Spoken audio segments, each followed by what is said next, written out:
Hot town, summer in the city, back of my neck feeling dirty and gritty. Yes, my singing is getting much better after my Happy Trails rendition last week on the weekend edition. I'm debating whether or not we need to re-record that, by the way. I still think I can do better. I am not Bette Midler, Whitney Houston. I do not have that kind of Pavarotti voice, but I'm better than that. And I know it. We'll see. Welcome to the Sports Edition. This week of Sports Frenzy 2.0. He is a conquistador, Dave Height. He's the maestro, Kevin Crane, recording here Wednesday, May 31st. God, where did the month go? I know, we're already a couple dropping weeks. June 1st, Thursday, 2023. Feels like we're already a couple weeks into the summer. Here in the upper Midwest, we're hitting the 90s now. Yep. Lawns are getting parched, drying out. It's all good. It's all good. It's better than 14 inches of snow. Anytime. Because it also means we have racing and baseball. We're going to start off with our recap of the greatest day of the year in racing. Of course, that would be this past Sunday, the day before Memorial Day, where we had the Indy 500. We were supposed to have the Coca-Cola 600. And then Monaco. Which, of course, I screwed up last week. Yeah. But the 600, rain pushed it back to Monday. We did get Monaco in. Should we start with Monaco, the lesser of them?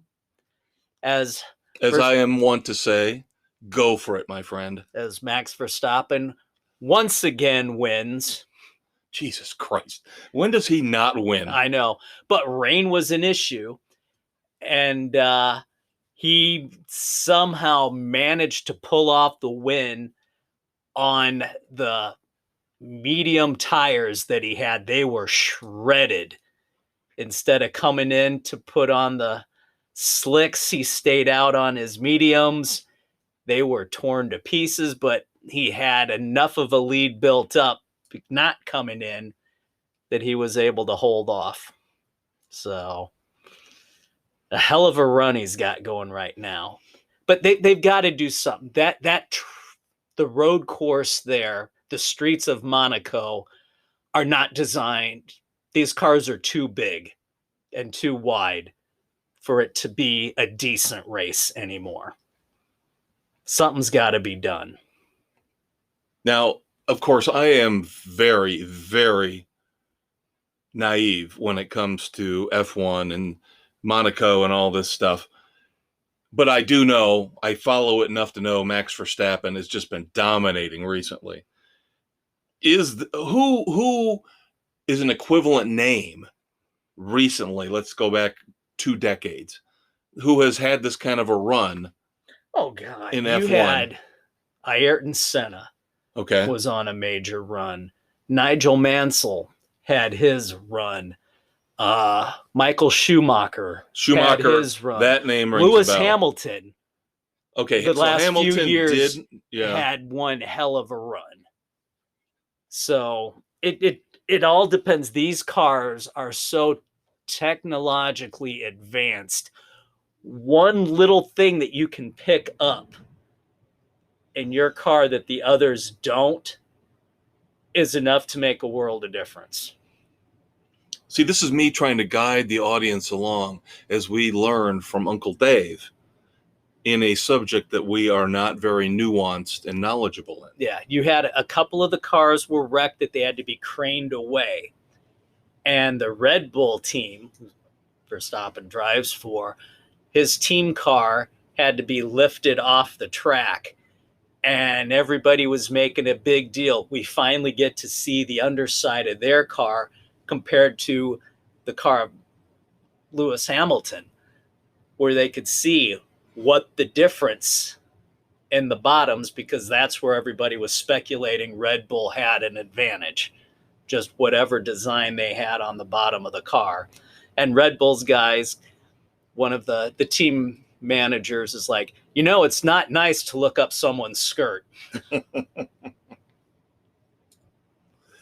Very cool. Very awesome. So, of course, that was right the middle. That was the meat of the sandwich, or supposed to be, again.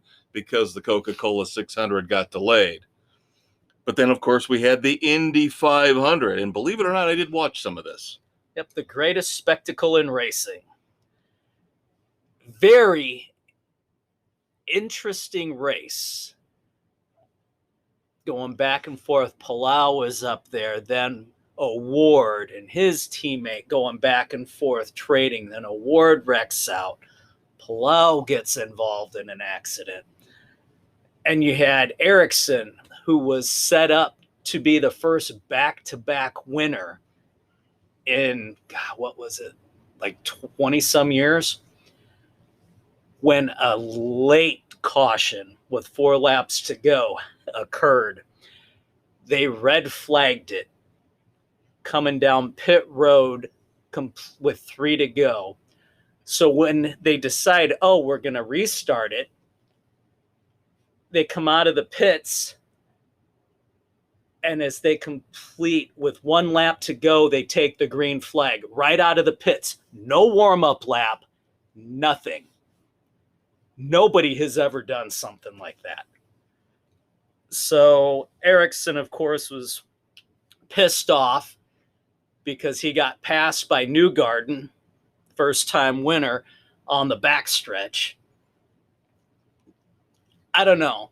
Good for Newgarden. It was kind of good that they finished under green, but I don't like the way they did it, where the guys couldn't get that warm-up lap and prepped and ready to go. And they don't do green-white checkers like NASCAR. No, they do not. So that's kind of a, damned if you do, damned if you don't scenario. Yeah. No, I don't think anybody would have cried if it would have finished under caution. But they wanted the green flag. They wanted the excitement. They got it. Yep. I just don't agree with coming out of the pits and taking the green. So as you mentioned, first-time winner Joseph Newgarden, the 19th win at the Brickyard for Mr. Roger Penske, who, by the way, should be, and I'm feeling generous this week. I might have multiple Clint Eastwood badasses of the week, and we'll just sprinkle them in throughout the entire episode. Kudos to Roger Penske because, as I mentioned, I watched a lot of this. I'm not usually an IndyCar guy. Yeah. Did you see the flying tire? That's what I'm getting to, the flying tire. There was a wreck where a tire shot off above the safety barrier, over the stands, into the parking lot. Yep. Robin Matthews was the owner of the car that was hit by the tire. Now, Indianapolis, the Speedway, did everything possible to reassure her they were going to take care of her. They let her come in. She got to kiss the bricks. Yep. You got a great photo right there. Right. They gave her a ride home, but the news got better for her, and this is where I give Roger Penske the badass of the week, one of them, because not only did he win his 19th Indy 500, he gave Robin Matthews a brand new car. Good for him. Kudos to Roger Penske, the Speedway, for treating her the way they did. Yep. As the owner of the team, the scary, owner of the though. Speedway. It was when a scary situation. Going towards the stands, I'm like, oh my God, oh my God, oh my God. And you saw it clear the stands. And I'm just but you still didn't know who's in the concourse. God, please don't let it have hit anybody in the concourse or in the parking lot. Right. And thankfully, all it did was hit the front of this car and bounce away safely. So, yeah, it was scary. They're really going to have to look at what happened because the tires are tethered, so they don't fly like that. Right, right. And it has been a long, long time since a tire has come away like that. Yeah, and that thing cleared the safety barrier by quite a decent margin. Yeah. It wasn't close. So, yeah, very scary moment. Thankfully, all is well. So now we move on to the delayed Coca-Cola 600.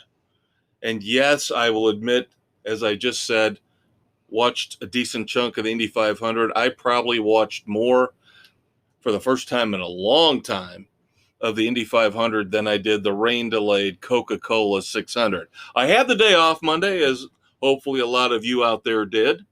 Yep. But I was just not into it. Halfway through the second segment, I was just, I'm done. I'm out. I was working in the yard. Right.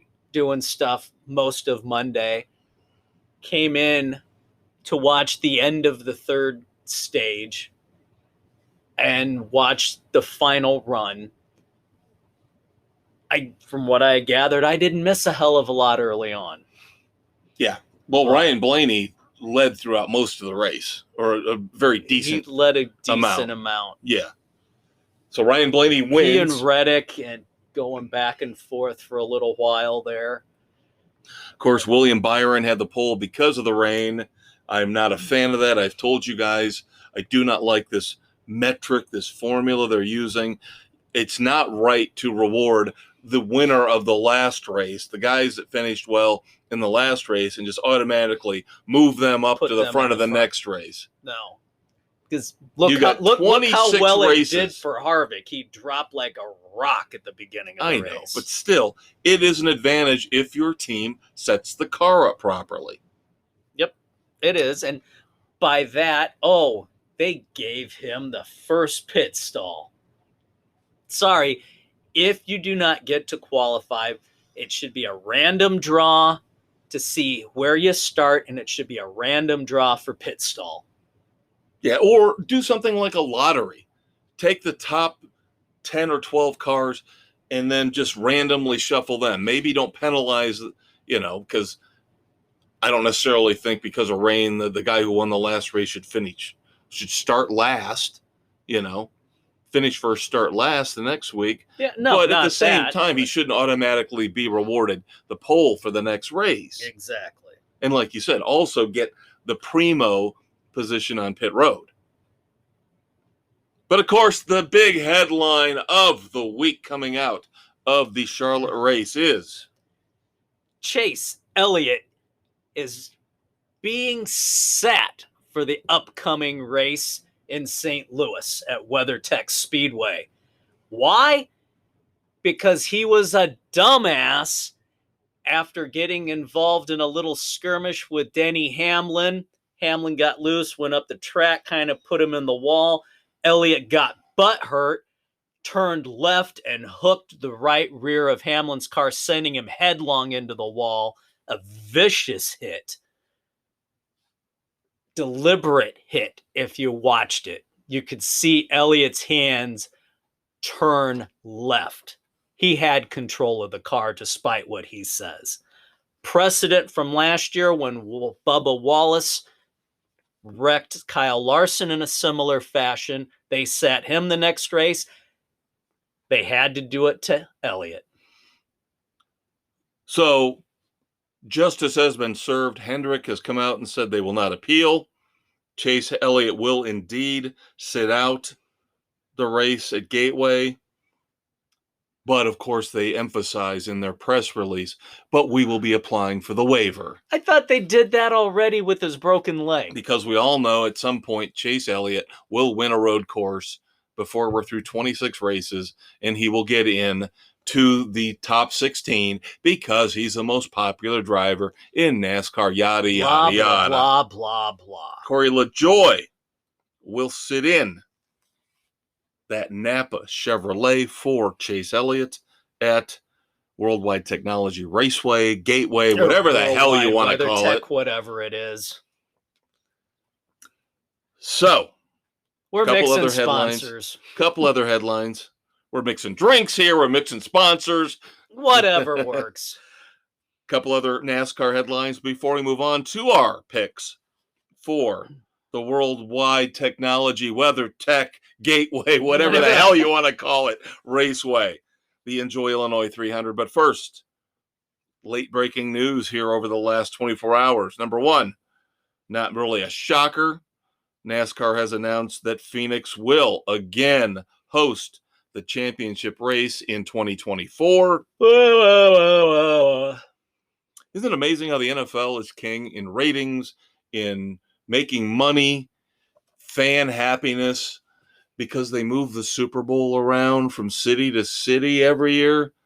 Yet somehow NASCAR gets stuck, failed by having it at Miami Homestead for years and years. Because that was just an awful track. Now, Phoenix is better than that, but still, you it's, move your all-star race around now, but think, how about think, McFly, think.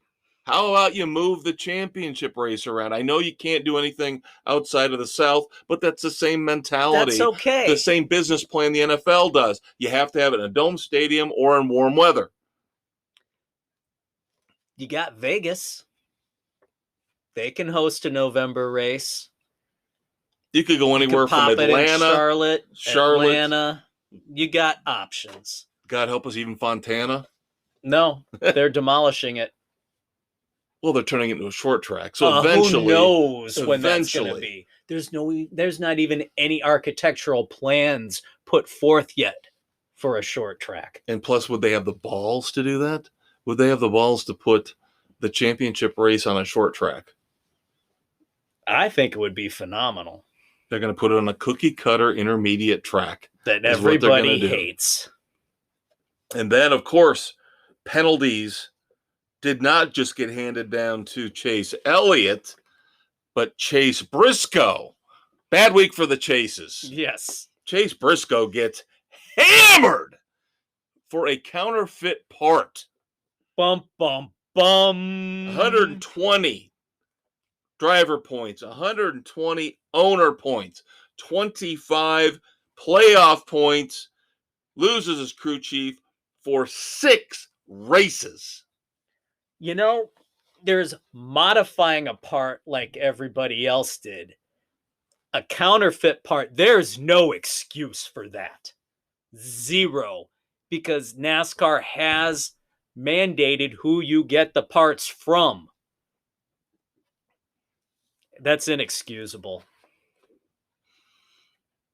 I will give NASCAR credit this year. With the exception of the one little debacle they had with the, what was it, Byron, where they penalized him and then rescinded it. Outside of that. But that was on the appeals panel. Right. And then after that, that's when NASCAR said the appeals panel cannot alter the penalty that much anymore. Right. They've been a pretty good, headmaster, with the ruler out, slapping the hands of these teams, trying to make sure that there is no cheating. They're coming down pretty hard with the hammer. They are. They said right off the bat that they were going to, and they have been. And nobody's learning their lesson yet. But it seems like this year as opposed to last year, because this is the second year of this new next-gen car. They seem this year to be much more adamant about you will play by the rules when it comes to the parts, altering the parts. Yep. So they were a little more forgiving last year, but no longer. Yep. So that leads us into our picks for race 15 after a absolutely wonderful showing by most of us, and I mean that sarcastically, at Charlotte. Mrs. C, I believe, wound up with the best finish of Martin Truex in the top 5. I do believe that is correct. And we have to give kudos again to Roger Penske because his driver, Blaney, won the 600, the first time Penske has won the 600 and the 500 in the same year. There you go. Now, see, that's something I did not hear about. That should have been out there more. That's a pretty significant accomplishment. Yeah, they made a big deal of it at the end of the 600 when Blaney won. Good to see Ryan Blaney win, so he is pretty much locked in now to the playoffs with his first win of the year. First win in quite a while. Yeah, 80 races? Sounds about right. Somewhere in there, that neighborhood. It's been a long time coming. So as we go to the track that shall not be named, now, Worldwide Technology Raceway at Gateway, the Enjoy Illinois 300. Yes, technically in Missouri, but it's the Enjoy Illinois 300. It's right there on the border. June the 4th, 2023. 7 of our 8 panelists have their picks in. And I have told your Uncle Dave I almost made a tragic, awful mistake for some reason, thinking that this was a road course. It sounds like a road course. I almost took Tyler Reddick. I wasn't going to take Chase Elliott. I knew about the suspension. But I finally, at the last second, looked at the stats for the first race last year and like, said, wait "Why? a minute. Where's the dinger? Where's Reddick? They all had Chase Elliott, awful showings last year." Then I looked at the odds. I'm like, wait a minute. These are the Kyle Larson and Joey Logano. What the hell's going on here? Then I look on Wikipedia and I go, that's a cookie cutter track. Oh, crap. So literally 2 seconds away from hitting send to Dave and Bill, my backups, my double blind for my picks, I backed off. I am taking Martin Truex Jr. Awesome pick, because that's who I'm going with as well. Nick, the juggler, is also going with Martin Truex Jr. So there's 3 of your 7 picks right now. Aaron and Bill are going with Kyle Busch. Doug is going with Christopher Bell, and Sam is going with Joey Logano. Last year's winner. Yes. So this looks a little bit more like what I would have expected if I wasn't a complete brain dead idiot. All week It's a short week. All week It's I a was short thinking. week. All week I was thinking back-to-back road courses. What the hell? I don't remember this on the schedule. Shit, maybe I should consider Chase Elliott. Nope.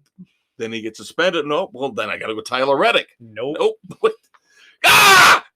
Maestro! And I'm not used to having 3 days in a row to drink beer after having a new job. Obviously, my old brain is now limited. 2 days, no more. The pickle factor erupted. Yes, the brain is officially pickled. But we are not done yet. Now, this is going to kind of be a shorter episode this week because there's really not a lot outside of the racing to discuss. We do have some dumbasses. We do have another badass or two to report. We will talk about our shitty-ass baseball teams. Yep. And, of course, talk about the Stanley Cup finals and NBA finals. So I believe we will talk about hockey and basketball next. I think that's a good idea. And as we always do at the beginning of segment 2, your Uncle Dave will tell you where you can find Sports Frenzy 2.0. And we have a new platform. That's right. See if you can pick it out. Dave and I will be right back after a quick promo, kids. Hang tight. Feeling mildly fatigued? Need a day off even if you just took one a few days ago? Make $30 million a year but just don't want to work for it? You need to join the NBA Load Management Club right now. When they're not napping or texting, guest lecturers Anthony Davis and Kyrie Irving will describe foolproof ways to earn tens of thousands of dollars by not doing anything. Sports Frenzy 2.0, available on Spotify, Google, Radio Public, Pocket Casts, and wherever you listen to your favorite podcasts, is currently negotiating with LeBron James to bring his popular How to Make the Hall of Fame Without Really Trying webinar live and in person to the Load Management Club. Thanks again to Sports Frenzy 2.0 and all you apathetic fans out there for making us a success. All right, kids, welcome back to segment 2 of Sports Frenzy 2.0. He's the maestro, Kevin Crane. And he is the conquistador, Dave Height. And here we are recording May 31st, 2023, dropping as always on a Thursday, June 1st, on Spotify, Google, Radio Public, Pocket Cast, Amazon, Audible, Apple, Overcast, CastBox, and Stitcher! Dave, what do you heart? I heart beer. I heart my family. I heart the Cubs. I heart Van Halen. Who else do we heart? We heart radio. I heart radio. You heart radio. Welcome to our new platform. iHeartRadio has joined the Sports Frenzy family. So now you have another option. You can go wherever you want, pretty much all over the podcast stratosphere, to find Sports Frenzy 2.0. And we are so glad to have iHeartRadio aboard. Yep. Don't forget the Facebook page where you can check out all of our picks. Baseball picks, racing picks in the fall, football picks. Links to this wonderful podcast and the weekend edition, your hangover cure. Yeah, I'm not really... I don't want to be Debbie Downer. I'm not overly optimistic about some of the things we're going to be reviewing this week on the weekend edition. Big stuff. A lot of big music releases. I've got a pretty significant movie review, significant streaming review, but I don't know. I'm just tired. This year is turning out to be so disappointing when it comes to pop culture.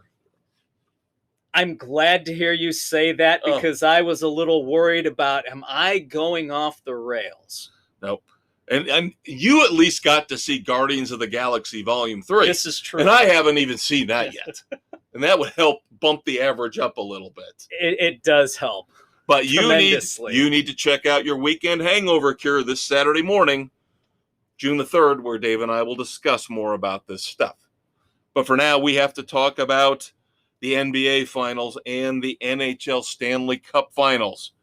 Oh. It looked like Boston was going to get the trifecta.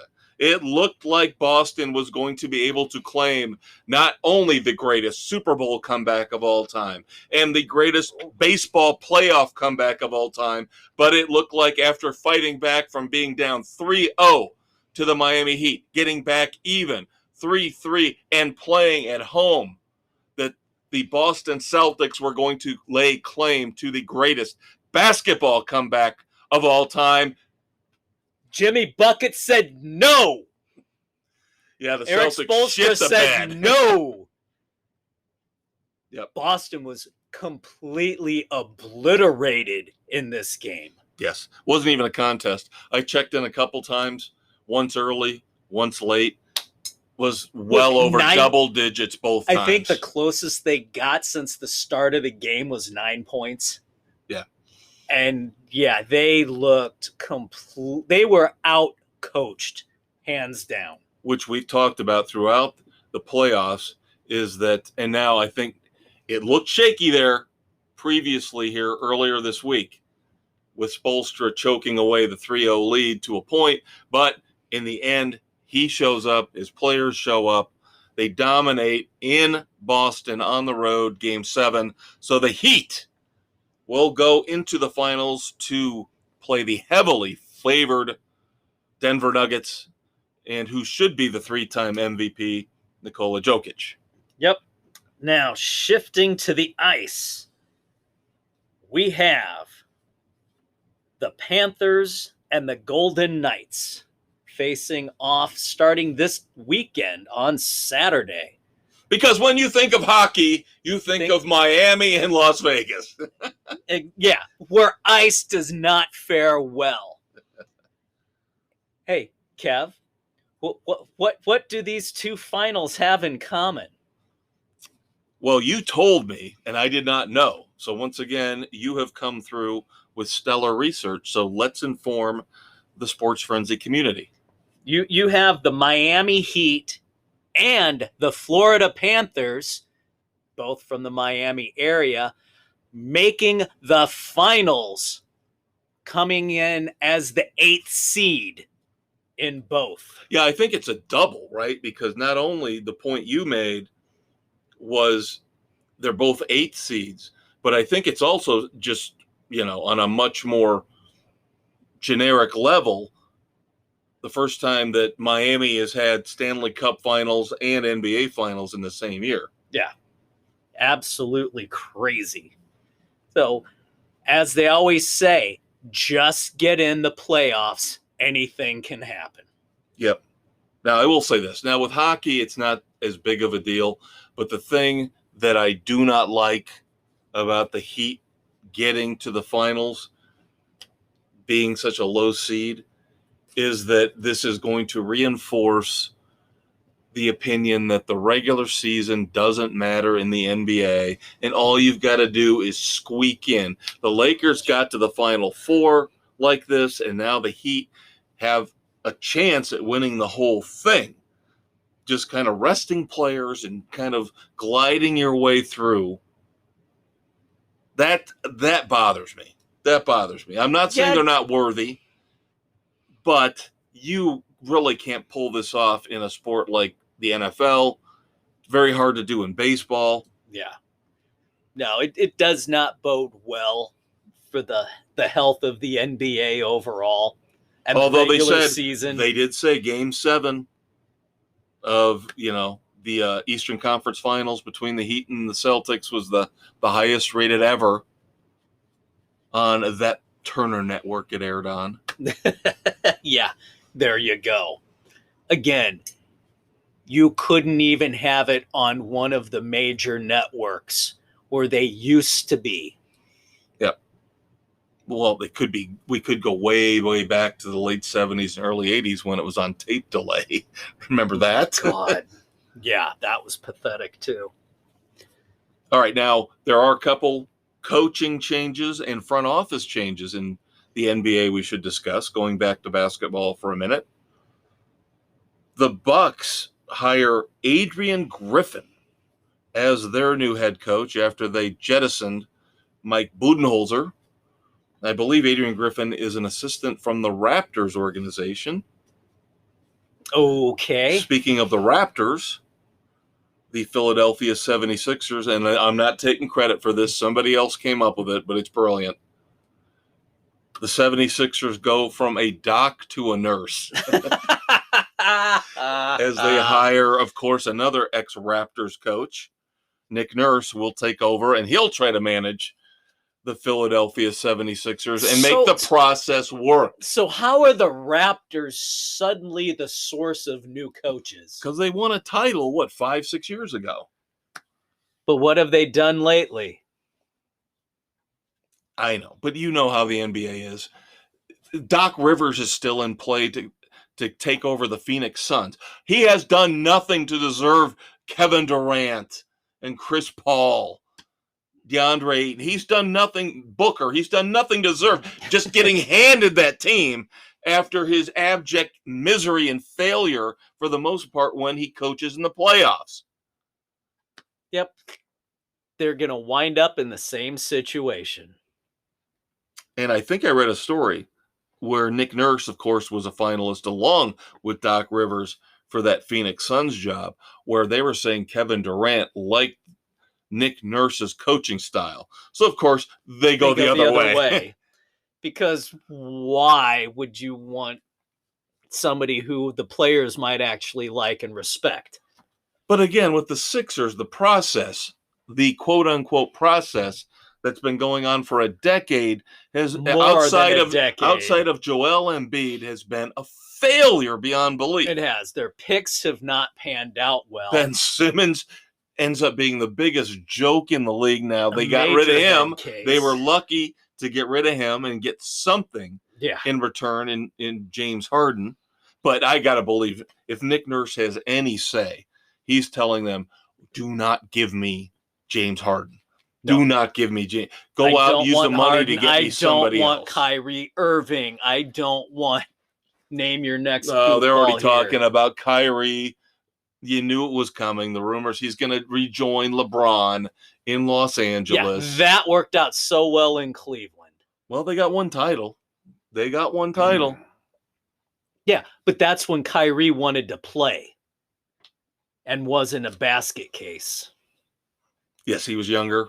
His ego had not fully formed into the nuclear meltdown mode that it's in now. Yeah. That it has been in for the last 3 or 4 years.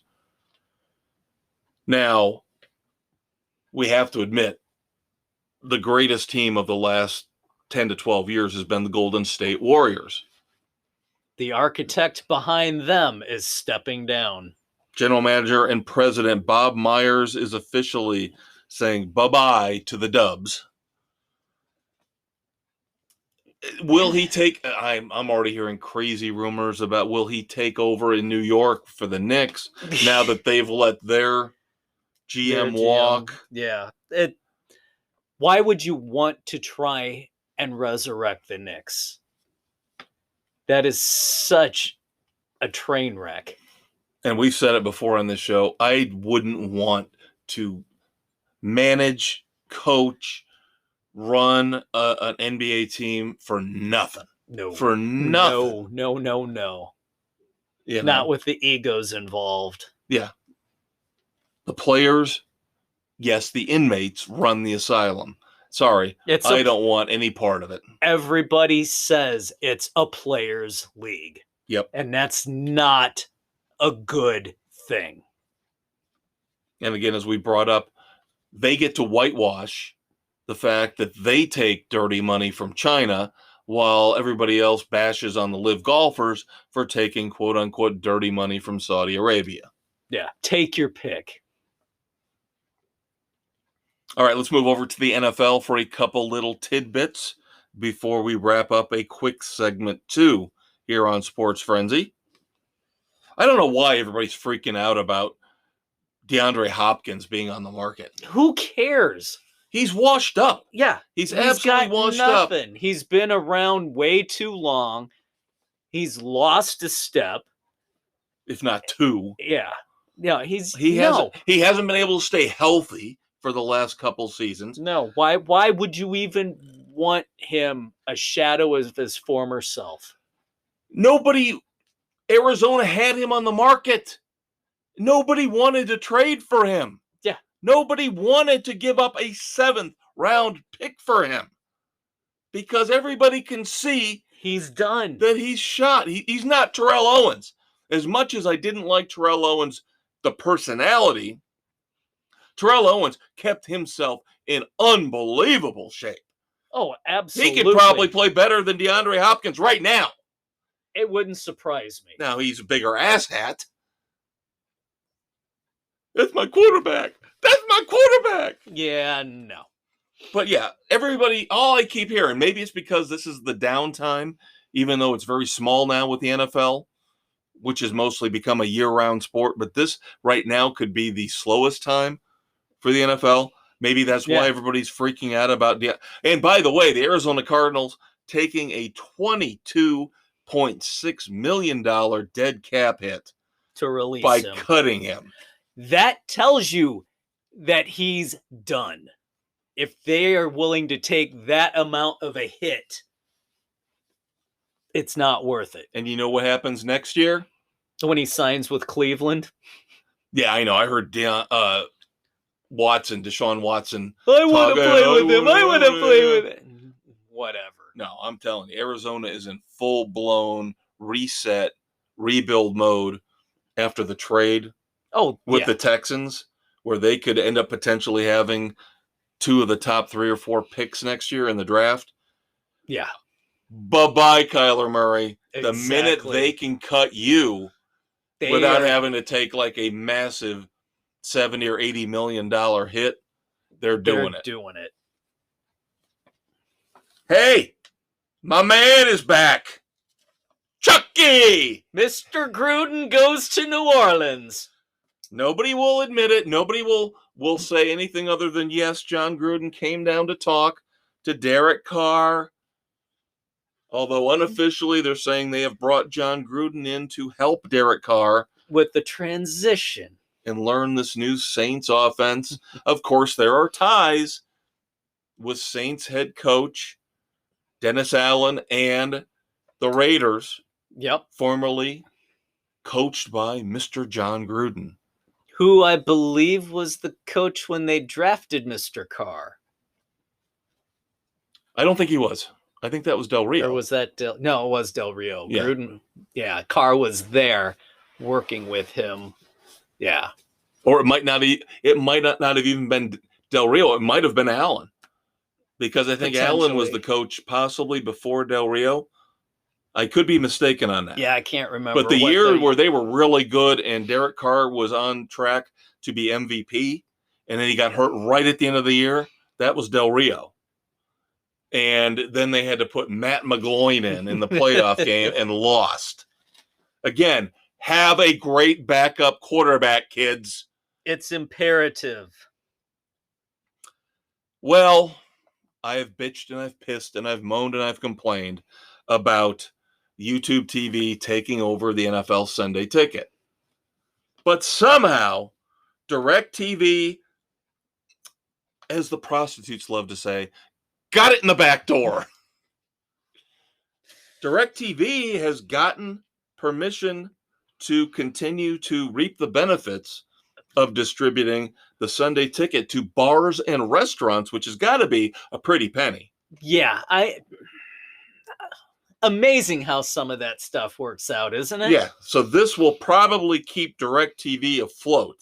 Whereas if they hadn't gotten this little concession, yeah, they would have been tits up, as the prostitutes would say. Yep. And who doesn't want their prostitutes tits up? Unless you're into Unless that you're deviant stuff. You filthy animals out there. And on that note. And some people pay extra for that. And believe it or not, as we wrap up segment 2 and head to segment 3, we will be talking about religion at some point. Yes, we segment will. 3. Could be in the badasses, could be in the dumbasses, That could be a combination. both. Could be a combo platter there. You know, now if you go to the Chicken Ranch, when you ask for a combo platter, you gotta pay extra for that. You're paying triple for that. All right. Short but sweet. Sports Frenzy 2.0 this week. Segment 2 is already over, but we will have a wonderful segment 3 for you coming up just after a quick promo break. Dave and I will be right back, kids. Hey kids, ready for a blast of dairy goodness? Pick up Sports Frenzy 2.0 milk at your local grocery store. Remember, when you drink Sports Frenzy 2.0 milk, you're not only enjoying a healthy treat, you're helping to locate missing sports heroes of the past and present.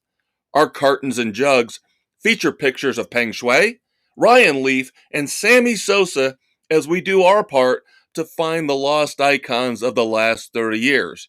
And don't forget our special weekend edition chocolate milk containers, available on Spotify, Google, Radio Public, Pocket Casts, and wherever you listen to your favorite podcasts, because they feature celebrities like Lindsay Lohan, Helen Hunt, and Jean-Claude Van Damme.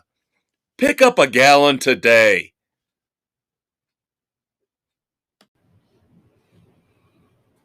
All right, kids, third and final segment here on an abbreviated Sports Frenzy 2.0. Not because we wanted it to be shorter, but just because there is a lull this week outside of racing in the world of sports. Lulls 2 weeks in a row. What the hell? Yeah. But don't forget to check out the weekend edition. No lulls in pop culture, in music, in TV and movies and streaming.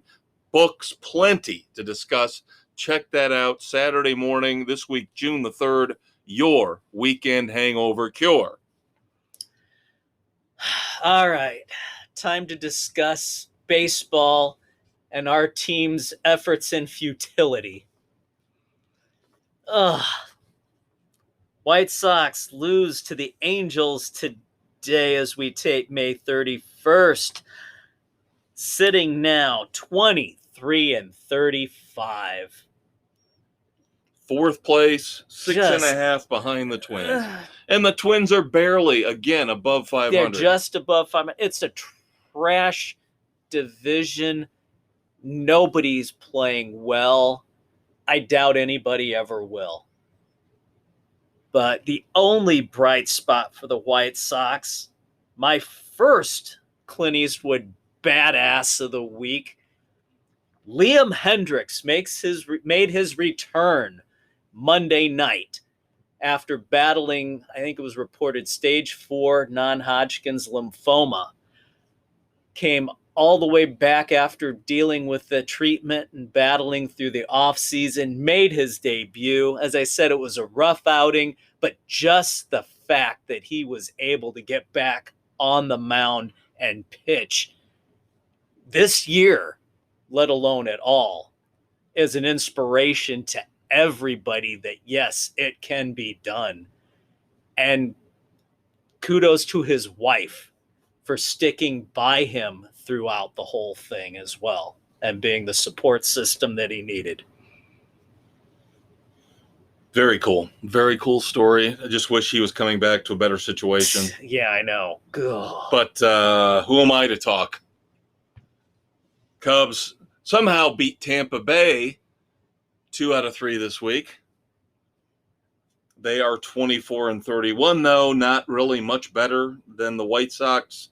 But again, just like the AL Central is putrid, so is the NL Central. The Brewers, the only team above 500 right now. Cubs 24-31, tied for last, 4th place. Technically percentage points behind the Cardinals, but only 4.5 games behind the Milwaukee Brewers. This is so pathetic. I still think they should can Uncle Rossi's ass tomorrow. They got 2 phenomenal pitching performances here over the last 2 days. Marcus Stroman pitched arguably one of the best games you're ever going to see from a Cub. Complete game, 1 hitter to shut down the best team in baseball. Yep.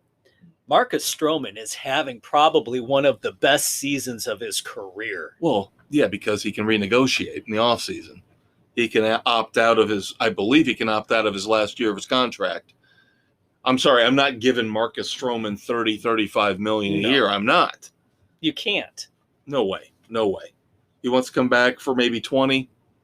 Maybe 25 at the most. Yeah, maybe. I could see them being desperate enough to do that. But he's been behaving. I was worried about the attitude. You hear he's out of New York. Yeah, exactly. You hear people from the Mets organization, the Mets fans, talking. Oh boy, they hated when he was showing off after he beat them last week. Ooh, man, they were all up in his stuff. Oh well, don't be douchebags in New York. So I still think there's a chance for both of our teams, but they've got to get it together and got to get it together now. Yeah, I don't want to see a fire sale at the end of July from both teams. Yeah. No. Yeah, the Sox in May were 15-14. Better than being under 500 as they were in April, but they dug themselves such a deep hole. It's going to take a miracle for them to get out of it. Yeah, and I think the Cubs were the opposite. I think the Cubs had an abysmal May. Yeah. As opposed to a very solid April, which is kind of the opposite of what they usually do. They usually start off unbelievably slow because it's too cold. The weather's too cold. Whatever. No, now, yeah, the Sox are in for a hell of a run here in June where we're taking on the East and the best of the West. It's just going to be ugly. Well, I think now, of course, like you said, Liam Hendriks definitely the Clint Eastwood badass of the week in baseball, but I guess one of 2 in baseball. Are you going to go with who I'm thinking? Played for both of our teams or no? This is how much preparation we like to surprise each other. We like to surprise. That's the thing. We always have fun. Last week when on the weekend edition, he surprised me with his review finally of The Nice Guys. I was overwhelmed and happy beyond belief. So all right, we look for that spontaneity. You go with this one. I was going to say, now I'm not calling him a Clint Eastwood badass because I don't think he's all that in a bag of chips, but he played for the Cubs. He played for the White Sox. Craig Kimbrell becomes the 8th player in MLB history with 400 saves. He gets his 400th save back on May the 26th. Longevity. I did not think you were going there. I'm not going there. That's why I was just saying. I'm just giving him an acknowledgement. No, that's acknowledgement. We both he suffered was a disaster. We both suffered through him. He was a disaster in Chicago on both sides of town. He did most of his damage in a good way with the Braves. Yeah. Yeah. But yeah, no, not a badass. No. Just acknowledging like you said, compiler. A compiler of stats. So 8th player in MLB history with 400 saves. Congratulations to one Craig Kimbrell. Thanks so much for being able to pitch that well. Not for our teams. Jackass. So who was your badass? Was going with the badass Dodgers pitcher Clayton Kershaw for having the balls to call out the Dodgers for backtracking and inviting the Sisters of Perpetual Indulgence to perform on Pride Night at Dodger Stadium, caving in to the pressure. Kershaw standing up for his beliefs and doubling down on the Dodgers, saying, "We are doing Christian Faith and Family Day, right?" And pushing it up. Yeah, pushing the announcement up. They were going to hold off. No, he made them announce it now when it's going to take place in July. And he admits, it's out there. The quotes are out there. Clayton Kershaw admits he pushed this in a direct response to him being basically disgusted with them backtracking on the ban. Yeah, for the Sisters he doesn't have a problem Indulgence. With Pride Night. He has a problem with the group, as does most people. Because they're anti-religious. They are. They are horrible, yet they're getting an award from the Los Angeles government. Bull crap. Absolute travesty. It's disgusting. No, but like what's you said, going on in California. Like you said, it is very positive, very good sign, and he is a badass. Yes, for and sticking up for what he believes in, as you said, sticking up for this and saying, if you're going to go down this road, then you're also going to go down this road. Yeah, because they've had a Pride Night every year. This is going to be the first Christian Faith and Family Day since 2019. And Kershaw is making it his mission to make it the biggest one they've ever had. So good for him. Well, we thought maybe we were going to get a little bit of a lull in all of this talk of franchises relocating and expansion. You know, we all know now the A's are pretty much going to be going to Las Vegas. They've got to dot the I's, cross the T's, figure out who's going to be the contractor to rip the Tropicana Hotel down. Yep, who's going to cause the implosion. Yep, which will be all over YouTube 2 minutes afterwards. Exactly, if not live streamed. But now, the latest franchise to hold a city hostage is the Milwaukee Brewers. Dun, dun, dun. The Milwaukee Brewers want $448 million in renovations, or they are threatening to relocate. Now this is in their lease. Right now the lease runs through 2030. Of course, I still call it Miller Park. It is not Miller Park anymore. It's already shifted through at least one, if not two other sponsors. But right now, they're locked in through 2030. In the lease, it says if these renovations are approved and they go through, the renovated stadium lease will bump all the way back to 2043. So if Milwaukee puts that $500,000, let's say, roughly $500,000 back into the stadium, that'll buy them 13 more years guaranteed with the Brewers. But now, I haven't been to the ballpark. I know a lot of people call it Wrigley North, but I never have looked at it and said, wow, that looks like a dump. No, it's always looked like a pretty decent place. Yeah. I'm wondering what $450-500 million, what they're going to do to it. Is it locker room issues? Of course, the Cubs had that, when they put all the improvements into Wrigley, a lot of it was the bullpen and the locker rooms. Yeah. Things that have been I think they've still got netting holding the falling concrete from hitting the fans in the head. But no, they've got nice, shiny new bullpens behind the outfield wall. Yeah. We'll see. We'll see. I don't see the Brewers leaving Milwaukee, but who knows? Stranger things have happened. If Salt Lake City, seemingly got a ton of money. They want something. They want another team. Who knows what's going to happen? Salt Lake Brewers. Maybe. See, the Brewer, that name only works in two places. That works in Milwaukee, and it could have worked in St. Louis if it wasn't for the Cardinals. Yeah.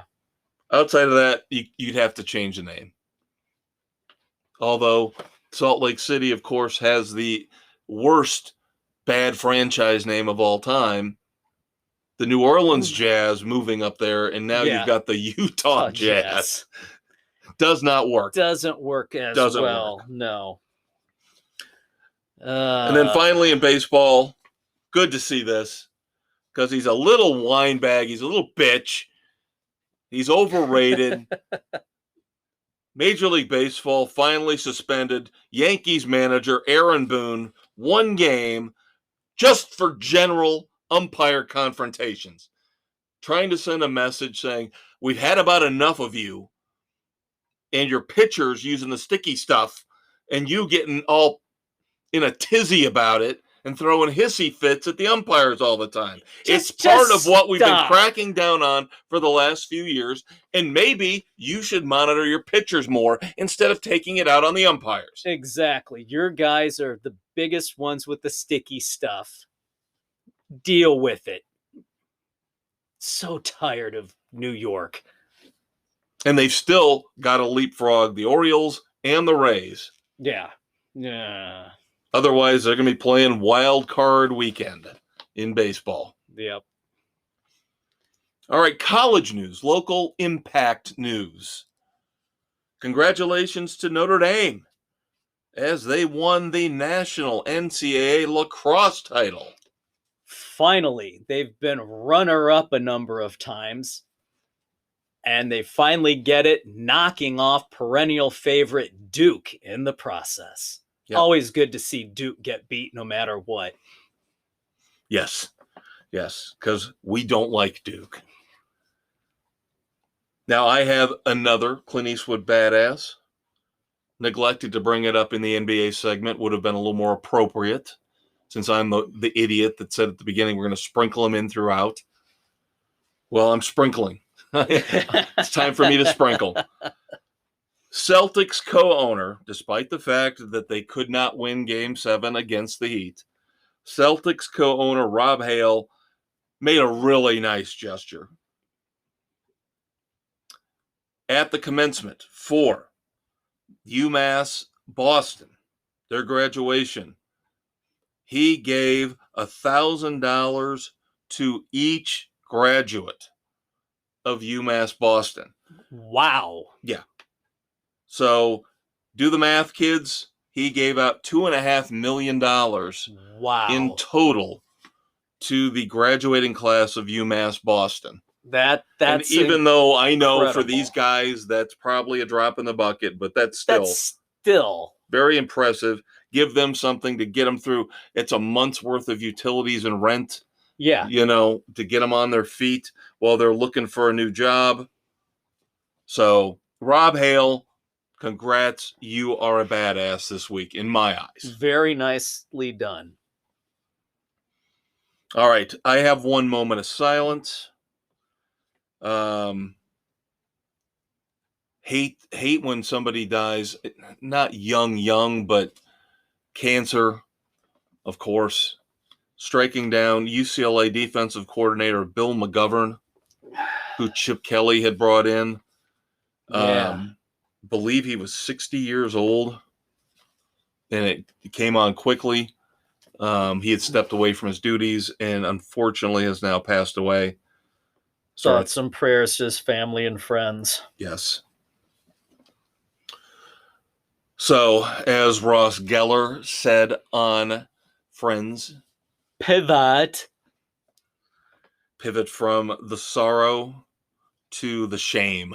Yes. Now, I do want to mention, by the way, not a ton of dumbasses this week, but I do want to chime in with what Dave was talking about earlier. We kind of have got a dual, like a two-face thing. Yeah. The two sides of the coin, the great side and the bad side. I had down before everything came out about Clayton Kershaw spearheading the Christian Faith and Family Day and why he did it. I had the Dodgers down as dumbasses because of this blatant, transparent attempt to make good for them kissing the asses of the Sisters of Perpetual Indulgence. Now, I do want to make a tie-in here. Check out the weekend edition because I will also call out another American company. I mean, the Dodgers, yes, baseball is a business, so. But it's sports related here. Another heinous, egregious, transparent attempt by a American company, well, what we consider an American company, to make good after making a very serious faux pas in their advertising and social media. But you're going to have to check that out Saturday morning. Only two more, so we can't really play dumbass or not. So we talked about in the first segment the Indy 500, the grand spectacle of motorsports. Did you happen to hear Jules' rendition of the national anthem? You know, I have to say, thank God I had stepped away and ran an errand at that particular moment. I had been out and I came in just after it ended. And I'm so glad I have not subjected myself after all the negativity I've heard about it. I had to watch it. I had to call up YouTube because I'd heard so much about it and I had to watch it. It starts off abysmally bad. And gets in worse. the middle, it's not awful. It's okay. And then at the end, you're like, you're really a professional singer. Oof. She tries to carry the final note and is just, voice is cracking and it's just terrible. Terrible.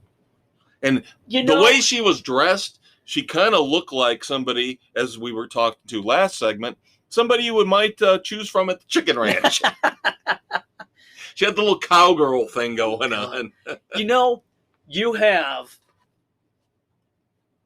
Jim Cornelison there to sing Back Home Again in Indiana, who is arguably one of the greatest vocalists for the national anthem when he does it for the Chicago Blackhawks every home game, and he does it at other places. Why would you not have him just do both? The best of both worlds. Indiana's own. Everybody wants to, again, we talk about this with celebrities. Everybody has to have, they've got the ego to end all egos. I can do it. I can put my own unique spin on the national anthem. Don't put a unique spin on it. 99 times out of 100, you will fail miserably.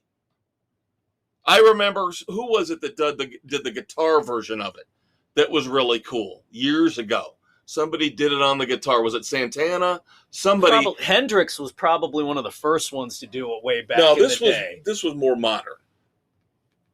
This was sometime in the last 20 years. Lenny? I don't know why that rings. I don't know why that rings a bell, but you could be right. It could. That's one of the names that popped into my head. Was Lenny Kravitz? It could have been Lenny. But for every time you get one of those, you get all this kind of jewel crap. You know, we won't even mention Roseanne Barr because that wasn't even serious. Yeah, and Jimmy Buffett's did a horrible rendition. Just do it straight. Do it right. Do it with respect. Don't embarrass yourself. Because now Jewel is going to be known for this the rest of her career. Yep. It basically puts her career in the crapper. Yeah. And then, of course, we've mentioned he is already by far and away miles and miles ahead, votes and votes ahead for Dumbass of the Year, and we're just getting into June. That would be, of course, one Ja Morant. Let's go ahead and make it an even wider margin, an even bigger gap between him and, I don't know, LeBron James or whoever you want to pick or in the second Georgia place. football players who can't stop speeding and drinking and driving. Ja Morant knew what was going to happen. Posting on Instagram, again, he can't stay away from Instagram, number one. But at least this time he wasn't posting pictures of him brandishing a gun. No, he just made it sound like he was going to kill himself. Yeah. I love you. Love you, Ma. Bye. Bye, baby girl. Bye, you're great. Yeah, Dad, you're great. Bye, baby girl. Bye. So they have to perform a goddamn welfare check on the idiot to make sure he isn't killing himself, slitting his wrist in the bathtub. Oh, no, he's fine. No, I was just saying goodbye from Instagram. Idiots! Fucking idiots in this world! Anybody who doesn't think this was yet again another play for attention from another ridiculous sports figure or celebrity going me, pay attention to me. It's a cry for help. I mean, it's going to probably take it's going to take an OJ to overtake Ja Morant this year in 2023 as the Red Foreman Sports Frenzy Dumbass of the Year. Yeah. He's already got all this cachet built up. Yeah. It's going to be hard. Just go away for the next, 7 months? Just go away. Get the help you need. Take your suspension because you're going to get suspended. If you don't get suspended, then maybe your commissioner becomes a Dumbass of the Year. Yeah. But I think you're going to be gone for the rest of 2023. So just lay low, stay away from the guns, stay away from the social media. Just let it go. Be done. Be done with it, Ja. Be done with it. Just like we're done with it. For this week. Oh, yeah. You're not getting rid of us that easy. We're just taking off for the week. We're done with the sports talk. Now we got to do the weekend edition. And as we mentioned earlier, you will not get shortchanged on the weekend edition. We have got plenty to talk about. Lots of new music, movie reviews, streaming reviews, book reviews, plenty of dumbasses. I do believe the weekend edition will feature America's favorite game show, Dumbass or Not. Yep. But you have to tune in Saturday morning to find out. Stay tuned. And of course, hear possibly our new rendition of Happy Trails. Not sure yet. Still debating. He's a conquistador, Dave Height. He's a maestro, Kevin Crane. Always fun for us. Hope it was fun for you. We will check you out for the sports edition next Thursday morning. But again, check out the weekend edition, your Saturday morning hangover cure, coming up on June the 3rd. Tell the kids goodbye, Dave. Goodbye, Dave.